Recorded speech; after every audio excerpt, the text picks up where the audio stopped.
آپ لوگوں کو پتہ ہے میں نشا سے محبت کرتا ہوں، آپ لوگ ایسا سوچ بھی کیسے سکتے ہیں؟ بی جان کہنے لگی، دیکھو بیٹا، ابھی جذباتی مت بنو، ہوش سے کام لو، یہ وقت صرف اور صرف ہوش سے کام لینے کا ہے، تو پلیز تم ہوش سے کام لو۔ وہ سنجیدگی سے بولی تو ان کی بات سن کے وہ نفی میں سر ہلانے لگا۔ بالکل بھی نہیں بی جان، آپ نے سوچ بھی کیسے لیا کہ میں نسا کے ساتھ شادی کر لوں گا؟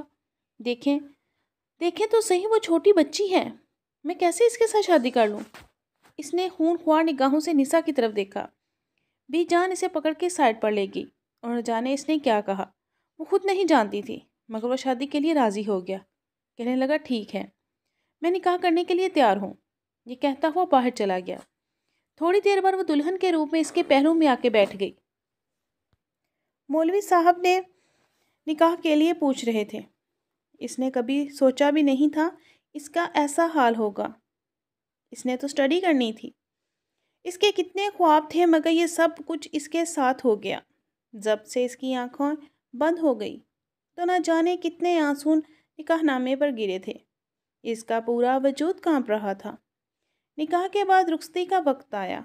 وہ اپنے بابا کے سینے سے لگی نہ جانے کتنی دیر تک روتی رہی۔ اس نے نگاہیں اٹھا کے اپنے بابا کی طرف دیکھا اور روتے ہوئے کہنے لگی، بابا، آپ لوگوں نے میرے ساتھ اچھا نہیں کیا، آپ لوگوں نے میرے ساتھ اچھا نہیں کیا، میں کبھی بھی آپ لوگوں کو معاف نہیں کروں گی۔ وہ روتے ہوئے کانپتی ہوئی آواز میں بولی، اور یہ سن کے واجد صاحب کے دل کو کچھ ہوا تھا۔ وہ اپنی بیٹی کو دیکھنے لگے، اس کی پیشانی پر بوسہ دیا اور کہنے لگے، بیٹا، ہم مجبور تھے۔ یہ کہتے ہوئے اسے رخصت کر چکے تھے۔ وہ سارے راستے روتی آئی تھی اور بی جان نے اسے اپنے ساتھ لگاتے ہوئے حوصلہ دیا تھا۔ وہ ان سب چیزوں سے انجان تھی۔ نشا تو ان کے گھر آتی جاتی تھی، مگر وہ کبھی نہیں گئی تھی، اس لیے کسی کو نہیں جانتی تھی۔ نشا نے ایسا کیوں کیا اس بارے میں وہ بالکل بھی نہیں جانتی تھی۔ رخصت ہو کے وہ آ گئی تھی، مگر اب اس کی طبیعت بہت زیادہ خراب محسوس ہو رہی تھی۔ ٹھنڈ بھی کافی زیادہ ہو گئی تھی۔ چند رسومات کے بعد بی جان کہنے لگی، اسے اس کے کمرے میں چھوڑ کے آؤ۔ مگر جب وہ لوگ واپس آئے تھے تو ارشمان گھر میں نہیں تھا، نہ جانے وہ کہاں چلا گیا تھا۔ بی جان اس کی وجہ سے بہت زیادہ پریشان تھی۔ اسے کمرے میں بٹھاتے ہوئے کہنے لگی، بیٹا، تم پریشان نہیں ہونا، شاید اس کے دل میں نشا ہے، تمہیں قبول کرنے کے لیے اسے وقت لگے گا، اس وجہ سے تم نے بالکل بھی پریشان نہیں ہونا۔ وہ بہت زیادہ ضدی ہے، شاید تم سے غصہ بھی کرے اور غصے میں بات کرے، لیکن وقت کے ساتھ ساتھ وہ تمہارے ساتھ ٹھیک ہو جائے گا۔ وہ محبت ہی سے سمجھا رہی تھی۔ اس نے اس بات میں سر ہلا دیا، جی ٹھیک ہے۔ بی جان یہ کہتے ہوئے نگاہیں جھکا گئی اور وہ اپنے ہاتھوں کو چٹکنے لگی۔ رات کے 12 بج چکے تھے، مگر وہ ابھی تک سڑکوں کی خاک چھان رہا تھا۔ گھر جانے کو اس کا بالکل بھی جی نہیں چاہ رہا تھا۔ ریش ڈرائیونگ میں نہ جانے کتنی دفعہ اس کا ایکسیڈنٹ ہوتے ہوتے بچا تھا۔ اب وہ بیچ پہ بیٹھا گیلی ریت پر صرف آنکھیں بند کیے انتظار کر رہا تھا اور پیچھے کی طرف لیٹ کے آسمان کو دیکھنے لگا۔ آنکھیں بند کرتا تو نشا کا چہرہ اور اس کی آنکھوں کے سامنے آنے لگتا، کبھی نشا اور کبھی نسا، دونوں چہرے اس کے سامنے آنے لگ جاتے۔ وہ لڑکی جو اس کی دلہن بنی اس کے کمرے میں بیٹھی اس کا انتظار کر رہی تھی۔ وہ کمرے میں نہیں جانا چاہتا تھا، وہ واپس گھر بھی نہیں جانا چاہتا تھا۔ وہاں سے اٹھا اور واپس گاڑی میں بیٹھا، فل سپیڈ میں گاڑی کو چلا رہا تھا۔ اچانک سامنے سے آتے ہوئے ٹرک کو دیکھ کر اس نے گاڑی سائڈ پہ کی اور بریک لگائی۔ اس کا ایکسیڈنٹ ہوتے ہوتے بچا تھا۔ اس کی دھڑکنیں بہت تیز ہو گئیں۔ اس نے موت کو بہت قریب سے دیکھا۔ گاڑی کو روکتے ہوئے اس نے اپنا سر اسٹیئرنگ پر ٹکا دیا، آنکھیں بند کی تو بی جان کا چہرہ اس کے آنکھوں کے سامنے آنے لگا۔ کیا کرے اب اسے کہیں سکون نہیں ملے گا سوائے بی جان کے، تو اس نے بی جان کے پاس جانا ہی مناسب سمجھا۔ یہ سوچتے ہوئے اس نے گاڑی واپس گھر کی طرف موڑ دی۔ اتنی رات کو وہ گھر جانا نہیں چاہتا تھا، نہ ہی اسے گھر میں آج سکون میسر تھا۔ اس کا سکون تو شاید کہیں کھو گیا تھا، لیکن اس سب کے باوجود وہ گھر آ گیا۔ مرے ہوئے قدموں کے ساتھ وہ جیسے ہی گھر میں داخل ہوا تو لاؤنج میں بالکل خاموشی چھائی ہوئی تھی۔ ارد گرد دیکھا، سامنے کوئی بھی نہیں تھا۔ وہ چپ چاپ بی جان کے کمرے کی طرف چلا گیا۔ دیکھا تو وہ صوفے پر بیٹھی تسبیح پڑھ رہی تھی۔ وہ آتے ہی ان کے پاس صوفے پر بیٹھا، ان کی گود میں اپنا سر رکھتے ہوئے آنکھیں بند کر لیں۔ بی جان نے جھک کے اس کی پیشانی پر بوسہ دیا۔ مجھے لگا تھا کہ تم آج گھر واپس نہیں آؤ گے۔ پھر کہاں جاتا بی جان؟ مجھے سکون نہیں مل رہا۔ وہ آنکھیں بند کرتا ہوا بولا۔ بی جان دھیرے دھیرے اس کے بالوں میں ہاتھ پھیرنے لگی۔ تمہاری بیوی تمہارے کمرے میں انتظار کر رہی ہے، اس کے پاس نہیں جاؤ گے؟ بی جان کیسے جاؤں؟ میں نے کبھی اس لڑکی کو اپنے ساتھ سوچا بھی نہیں تھا۔ میں نے جسے اپنی زندگی گزارنے کے اپنے ساتھ سوچا تھا وہ تو میرے ساتھ ہی نہیں۔ تو بی جان کیسے میں اس لڑکی کو اپنی زندگی میں قبول کر لوں؟ وہ نرمی سے بولا تھا۔ بی جان نے اس کے ہاتھ کو پکڑ کر اپنے لبوں سے لگا لیا۔ نہیں میرا بچہ، ایسا نہیں کہتے، شاید تمہارا نصیب اسی کے ساتھ لکھا ہوگا۔ دیکھو، میں بہت مجبور تھی، ہم ایسے بارات واپس لے کر نہیں آ سکتے تھے۔ بی جان، اگر ایک بہن ایسا کر سکتی ہے تو دوسری بھی تو کر سکتی ہے نا، میں کیسے اس پہ یقین کر لوں؟ بی جان محبت اسے سمجھا رہی تھی، مگر وہ جانتا تھا وہ اتنی آسانی سے کبھی بھی اس لڑکی کو قبول نہیں کر پائے گا۔ وہ وہاں سے اٹھا۔ ٹھیک ہے بی جان، میں کمرے میں جا رہا ہوں۔ بی جان کی بھرپور ضد پہ وہ کمرے میں جانے کے لیے مان گیا۔ اس نے آگے بڑھ کر کمرے کا دروازہ کھولا تو سامنے وہ دلہن کے روپ میں ابھی تک بیڈ پہ بیٹھی ہوئی تھی۔ اس کے چہرے پہ تھکاوٹ کے آثار نمایاں تھے۔ کس کے لیے سج سنور کے بیٹھی ہو؟ تمہیں کیا لگتا ہے میں آؤں گا تمہاری تعریف کروں گا اور یہ بہت زیادہ خوش فہمی میں مبتلا ہو؟ اٹھو اور جلدی سے یہ بیڈ خالی کرو، بہت سخت لہجے میں کہا۔ یہ بات کہتے ہوئے وارڈروب کی طرف بڑھ گیا، وہاں سے اپنے کپڑے نکالنے لگا اور وہ اسے دیکھنے لگی۔ وہ جلدی سے بیڈ سے اٹھی۔ اسے بھی کوئی شوق نہیں تھا اس کی دلہن بن کے اس کا انتظار کرنے کا، مگر بی جان کے کہنے کے مطابق وہ وہیں بیٹھی ہوئی تھی۔ اس کی اجازت ملتے ہی وہ فوراً سے اٹھی۔ اچانک اس کا لہنگا اس کے پاؤں میں اٹکا۔ اس سے پہلے کہ وہ گرتی فوراً اسے اپنے بازو میں تھام گیا تھا۔ وہ آنکھیں پھاڑے مقابل شخص کو دیکھنے لگی جس کی آنکھوں میں خون اترا ہوا تھا اور وہ خون خوار نگاہوں سے اس کو دیکھ رہا تھا۔ وہ جلدی سے سیدھی ہو گئی، خشک خون بہتے ہوئے کہنے لگی، معذرت۔ وہ غلطی سے یہ کہتے ہوئے دور ہونے لگی تو وہ غصے میں کہنے لگا، جان بوجھ کے میرے قریب آنے کی کوشش کر رہی ہو؟ اس کا ایسا سرد لہجہ اور رویہ دیکھ کر وہ گھبرا گئی۔ اس کی باتوں کو اگنور کرتے ہوئے چینجنگ روم کی طرف چلی گئی۔ جب وہ چینج کر کے آئی تو وہ ٹیبل پہ کچھ پیپرز رکھے ہوئے چیک کرنے لگا۔ وہ گلاسز لگا کے بیٹھا ہوا تھا۔ وہ اس کی طرف دیکھنے لگی۔ بال بھیگے ہوئے تھے، ہلکے سے ٹراؤزر شرٹ میں گلاسز لگائے، بال پیشانی پر بکھرے ہوئے تھے۔ وہ پیپرز چیک کر رہا تھا اور بڑے تجسس بھرے انداز میں اس شخص کو دیکھنے لگی۔ وہ بہت زیادہ حسین تھا، اس چیز کا تو اس کے دل نے اعتراف کیا تھا۔ وہ اسے دیکھنے لگی۔ اگلے ہی لمحے وہ موبائل نکال کر سامنے سے کچھ پڑھنے لگی۔ رات کے تقریباً 2 بج چکے تھے۔ ان دونوں کے درمیان کسی قسم کی کوئی بات نہیں ہوئی۔ وہ مسلسل موبائل میں لگی ہوئی تھی۔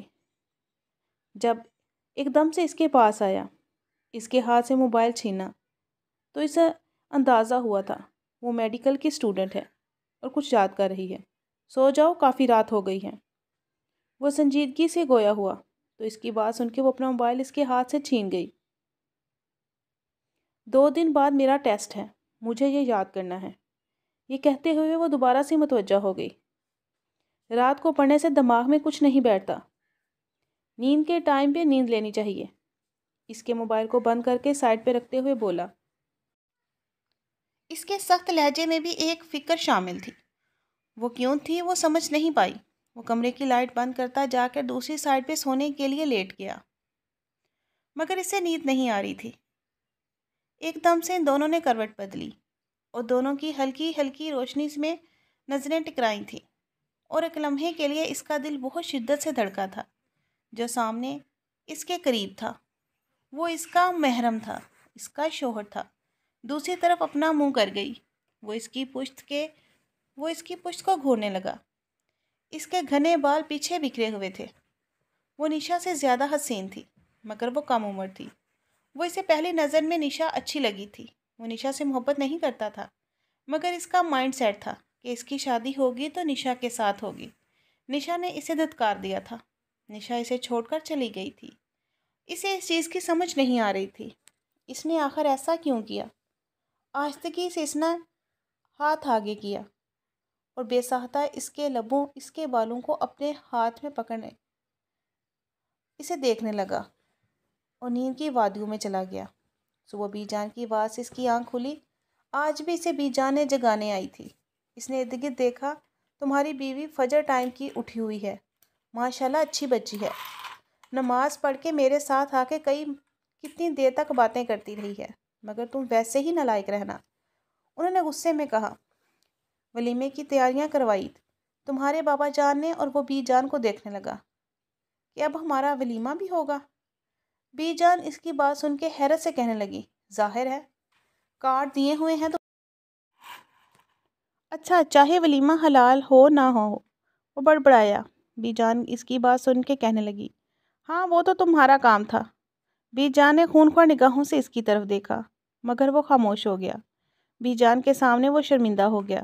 اسے احساس ہوا کہ اسے ایسی بات نہیں کرنی چاہیے تھی۔ تمہاری بیوی کے ہاتھوں میں تمہارا ناشتہ بھیج رہی ہوں، اور خبردار جو تم نے بچے کو ڈانٹنے کی کوشش کی، رات کو بھی تم نے اسے ڈانٹا تھا۔ بی جان کی باتیں سن کے اس کی نگاہیں اٹھا کے دیکھا۔ کیوں؟ اس نے آپ کو شکایت لگائی ہے؟ کیا نہیں؟ اس نے شکایت نہیں لگائی، لیکن اس کے چہرے سے صاف واضح ہو رہا تھا کہ تمہارا رویہ اس کے ساتھ اچھا نہیں تھا۔ اچھا، اس کی شکل پہ لکھا ہوا تھا۔ بی جان نے غصے میں اسے دیکھا۔ بدتمیز، یہ کہتے ہوئے بی جان باہر چلے گی۔ وہ جب شاور لے کے باہر نکلا تو وہ بے چینی سے صوفے پر بیٹھی ہوئی تھی۔ سامنے ٹیبل پہ ناشتہ پڑا تھا۔ ناشتے کی ان گنت چیزیں اس کے سامنے پڑی ہوئی تھی۔ کیا ہو گیا ہے؟ یہ ناشتہ، مجھے ناشتہ نہیں کرنا۔ نہیں، وہ بی جان نے بولا تھا آپ آئیں گے تو ساتھ کرنا ہے۔ وہ زیادہ بی جان کی جی حضوری نہیں کی۔ زیادہ تم بی جان کی جی حضوری نہ کیا کرو۔ میرا انتظار کرنے کی کوئی ضرورت نہیں ہے۔ یہ کہتے ہوئے وہ اپنے بالوں کو سیٹ کرنے لگا۔ آگے اس کے ساتھ ہی بیٹھ گیا۔ ناشتہ کرنے لگا۔ وہ بالکل اس کے ساتھ بیٹھا ہوا تھا۔ وہ تھوڑا سا دور ہونے لگی تو اس نے گھور کے اسے دیکھا۔ ناشتہ کر لو، میری شکل کیا دیکھ رہی ہو؟ اور وہ غصے میں بول رہا تھا۔ اچھا خاصا وہ غصیلا انسان تھا۔ اس چیز کا اسے اندازہ ہو گیا۔ تم میڈیکل کے اسٹوڈنٹ ہو؟ وہ بڑے تجسس بھرے انداز میں اس سے پوچھنے لگا تو وہ اس بات میں سر ہلا گئی۔ وہ کپ کپاتی ہوئی آواز میں بولی، اچھا کون سے کالج میں ہو؟ اس کی بات سن کے وہ اپنے کالج کا نام بتانے لگی، ساتھ ہی کہنے لگی، آپ کو پتہ ہے آج ہمارا ٹیسٹ ہے، تو کوئی نئے ٹیچر آنے ہیں جو سینئر ہیں وہ بتا رہے ہیں کہ خڑوس قسم کے سر ہیں۔ وہ جب آتے ہیں تو بہت زیادہ ڈانٹتے ہیں، بہت زیادہ سخت مزاج ہیں۔ اسی وجہ سے میں پڑھ رہی تھی۔ وہ رات والے اسے اپنے پڑھنے کی وجہ بتانے لگی، لیکن رات کو اتنی دیر تک پڑھنا اچھا نہیں ہوتا۔ اب کی بار وہ نرمی سے سمجھانے لگا۔ اس کے لہجے میں اچھی خاصی نرمی آ گئی تھی۔ ناشتہ کرنے کے ساتھ ساتھ وہ اس کے ساتھ کافی باتیں کر چکا تھا۔ وہ یہ بھول چکا تھا کہ وہ زبردستی کس کی بیوی ہے۔ وہ بھی اسے کافی زیادہ اپنے کالج کی باتیں بتا چکی تھی، اور اسے بالکل بھی نہیں معلوم تھا کہ جس ٹیچر کے وہ گھنٹے سے برائیاں کرنے میں مصروف ہے وہ اس کے سامنے ہی بیٹھا ہوا ہے۔ اچھا ٹھیک ہے، آپ بھی اس ٹیچر سے بچ کے رہیے گا، وہ ہنستے ہوئے بولا تھا۔ اس کی بات سن کے وہ کہنے لگی، ہاں نا، میں آپ کو بتاؤں گی اس نے جو میرے ساتھ کیا۔ ڈانٹے گا، مجھے بھی ڈانٹے گا۔ میں تو ہر نئے ٹیچر سے ڈانٹ کھاتی ہوں، اس سے بھی ڈانٹ کھاؤں گی۔ اب کی بار اسے اندازہ ہوا تھا کہ جتنی وہ کل ڈری ہوئی تھی اور رونے والی شکل بنا کے بیٹھی ہوئی تھی، اتنی وہ ہے نہیں۔ وہ تو بہت زیادہ چنچل مزاج اور ہنسنے والی لڑکی ہے۔ رات ولیمے کے فنکشن میں اس کے چہرے پہ ایک الگ ہی رنگ بکھرے ہوئے تھے۔ سب لوگ کہہ رہے تھے چاند سورج کی جوڑی ہے، اور واقعہ میں دونوں ایک دوسرے سے بھی زیادہ خوبصورت لگ رہے تھے، مگر آج بھی اس کے چہرے پر سنجیدگی چھائی ہوئی تھی۔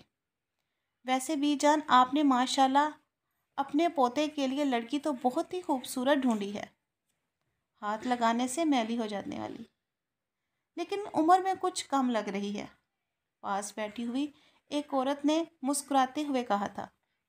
بی جان کہنے لگی، ہاں بہت خوبصورت ہے۔ کچھ لوگوں کو یہ تجسس ہوا تھا کہ جب اس کی منگنی ہوئی تھی تب تک تو اور لڑکی تھی، اور ولیمے کے فنکشن میں کوئی اور لڑکی ہے، کیونکہ بارات پہ زیادہ لوگ انوائٹ نہیں تھے اور سب ولیمے میں بہت زیادہ بی جان سے پوچھ چکے تھے، مگر بی جان سب کو یہی کہہ رہی تھی، نہیں ماشاءاللہ یہی بچی تھی۔ اس کا میک اپ کچھ اس طرح سے ہوا تھا کہ وہ اپنی عمر سے کافی زیادہ بڑی لگ رہی تھی۔ فنکشنز ختم ہوا تو وہ کافی زیادہ تھک گئی تھی۔ وہ لاؤنج میں بیٹھی اپنا جوتا اتارنے لگی۔ بی جان کہنے لگی، کیا ہو گیا بیٹا، جوتا یہاں پہ کیوں اتار رہی ہو؟ کمرے میں جا کے اتارو۔ بی جان میں بہت زیادہ تھک گئی ہوں، پلیز مجھے ایک کپ چائے بنوا دے۔ وہ بی جان کے ساتھ کافی زیادہ اٹیچ ہو گئی تھی، اس وجہ سے اس کے پاس بیٹھتے ہی مسکراتے ہوئے بولی۔ سب مہمان جا چکے تھے، صرف فیملی والے ہی موجود تھے۔ طیب صاحب گھر آئے اور مسکراتے ہوئے اس سے کہنے لگے، بیٹا اب کیسی ہو؟ انہوں نے محبت سے پوچھا، انکل میں بالکل ٹھیک ہوں، یہ تو دیکھیں اتنی اچھی ہوں، فٹ فاٹ۔ اب کے بار مسکراتے ہوئے بولی تھی، شاید صبح تھوڑی سی نرمی اس شخص نے برتی تھی، اس کے بعد وہ نارمل ہو گئی تھی، مگر اس کے چہرے پر بھی ابھی بھی ویسے ہی سنجیدگی چھائی ہوئی تھی۔ بی جان کے ساتھ ہی طیب صاحب بھی بیٹھ گئے، وہ تینوں آپس میں باتیں کرنے لگے۔ اتنے میں ملازمہ چائے دے گئی، وہ ابھی تک ویسے ہی دلہن بنی اس کے پاس بیٹھی ہوئی تھی، چائے پی رہے تھے، ساتھ ساتھ ان کے ساتھ باتیں کرنے لگی۔ جب تھکا ہارا سا گھر میں داخل ہوا اور بے ساختہ اس کی نگاہیں لاؤنج کی طرف گئی۔ وہ لاؤنج میں آیا تو اپنی بیوی کو اپنے بابا اور بی جان کے درمیان میں بیٹھا یوں ہنستے باتیں کرتے ہوئے دیکھا تو اس کی پیشانی پر بال نمودار ہوئے۔ واہ بھئی، چائے کا ٹائم چل رہا ہے، مجھے بھی بلا لیتے۔ آپ اپنے دوستوں کے ساتھ مصروف تھے جناب، اسی وجہ سے ہم نے سوچا ہم اپنی بہو کے ساتھ بیٹھ کے چائے پی لیتے ہیں۔ وہ مسکراتے ہوئے بولے تو وہ بھی آ کے بیٹھ گیا اور ان کے ساتھ گپیں لگانے لگا، مگر ارشمان کو دیکھتے ہی وہ بالکل خاموش ہو گئی تھی، شاید ان کے چہرے پر سنجیدگی چھا گئی تھی۔ بی جان کہنے لگی، بیٹا کیا ہو گیا؟ تھوڑی دیر پہلے تو تم بہت زیادہ باتیں کر رہی تھی، ارشمان تم اسے بولنے سے ڈانٹتے ہو کیا؟ اس کی بات سن کے وہ کہنے لگا، بی جان بھلا میں نے کیوں ڈانٹا اسے؟ ایک دن میں بھلا تھوڑی روب جھاڑ سکتا ہوں، ابھی اس سے ایک ہفتہ میرے ساتھ رہ کر پتہ چلے گا کہ میں کیا چیز ہوں۔ سامنے جو ملازمہ بھی چائے کا کپ رکھ کے گئی تھی اسے اٹھا کے لبوں سے لگاتا ہوا بولا۔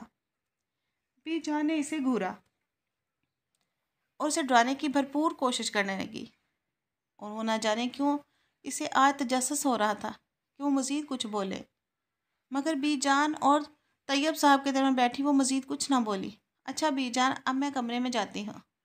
وہ اپنا بھاری بھرکم میکسی سنبھالتی ہوئی ایک سیڑھی چڑھتی ہوئی روم میں آ گئی۔ کمرے میں آتے ہی اس نے ہاتھ میں پکڑے ہوئے ہیل کو سائڈ پر پھینکا اور صوفے پر گرنے والے انداز میں بیٹھ گئی۔ اسے دوپٹے کی پن اتارنے لگی۔ اتنے میں کمرے کا دروازہ کھلا اور وہ بھی کمرے میں داخل ہو گیا۔ بابا جان اور بی جان کے ساتھ وہ بڑی باتیں کر رہی تھی، اب وہی لہجے میں سنجیدگی اور سر درد رویہ۔ تو ظاہر ہے میں اچھے لوگوں کے ساتھ ہنس ہنس کے باتیں کرتی ہوں، اور میرا جو دل کرتا ہے میں وہی کرتی ہوں، جو دل دکھاتے اس کے ساتھ باتیں کرتی ہوں۔ میں نے آپ کا کون سا دل دکھایا ہے؟ تو میں نے کب کہا ہے کہ آپ نے میرا دل دکھایا ہے؟ میں آپ کے ساتھ تو ویسے ہی بات نہیں کرنا چاہتی۔ اپنی جیولری کو اب وہ اتار رہی تھی۔ اچھا ایسی بات ہے؟ وہ اسپات میں سر ہلانے لگی۔ اپنا کوٹ اتار کے اس نے سائڈ پہ کیا، اب اپنی شرٹ کے بٹن کھولتا ہوا اسے بھی اتار کے پھینک چکا تھا۔ آپ کو شرم نہیں آتی ایسے میرے سامنے کپڑے اتارتے ہوئے؟ کپڑے نہیں اتارے، صرف شرٹ اتاری ہے۔ وہ اسے گھور کے دیکھتے ہوئے بولا۔ اس کی بات سن کے وہ کہنے لگی، مجھے مسئلہ ہوتا ہے ایسے میں۔ اچھا مجھے کوئی مسئلہ نہیں ہوگا، آپ بے شک میرے سامنے چینج کر لیں۔ اس کی بات سن کے نشا کا چہرہ بالکل لال سرخ ہو گیا تھا۔ وہ آگے مزید کچھ بول نہیں پائی۔ آئینے کے سامنے جا کر کھڑی اپنے بالوں کو کھولنے لگی۔ اس کے بعد چینج کر کے وہ شاور لینے چلی گئی۔ شاور لے کر آئی تو ٹھنڈ سے وہ کانپ رہی تھی۔ ہیٹر بھی آن نہیں کیا تھا۔ مکمل طور پر کمرہ ٹھنڈا تھا۔ آپ ہیٹر آن کر دیں، وہ اس کی طرف دیکھتے ہوئے بولی، جو بیڈ پر بیٹھا کچھ پیپرز وغیرہ چیک کر رہا تھا۔ میڈم، یہ آپ کا بھی کمرہ ہے، آپ خود بھی آن کر سکتی ہیں۔ اب ظاہر ہے میں کل آئی ہوں، مجھے خاک پتہ ہوگا کہاں سے آن ہونا ہے۔ زبان تو آپ کی بہت چلتی ہے، ایسے ہی ڈھونڈ بھی لیں۔ وہ دوبارہ سے اپنے کام میں متوجہ ہو گیا۔ وہ مزید اسے جواب دینا گوارا نہ کرتے ہوئے ارد گرد دیکھنے لگی۔ آخر اسے بٹن ملا۔ آن کرتے اچانک اس کا ہاتھ بہت زور سے جلا۔ اس کی سسکی نکلی تو اس نے نگاہیں اٹھا کے دیکھا۔ اپنی گلاسز اتار کر سائڈ پہ رکھتا ہوا اس کے پاس آیا۔ کیا ہوا، لاؤ دکھاؤ۔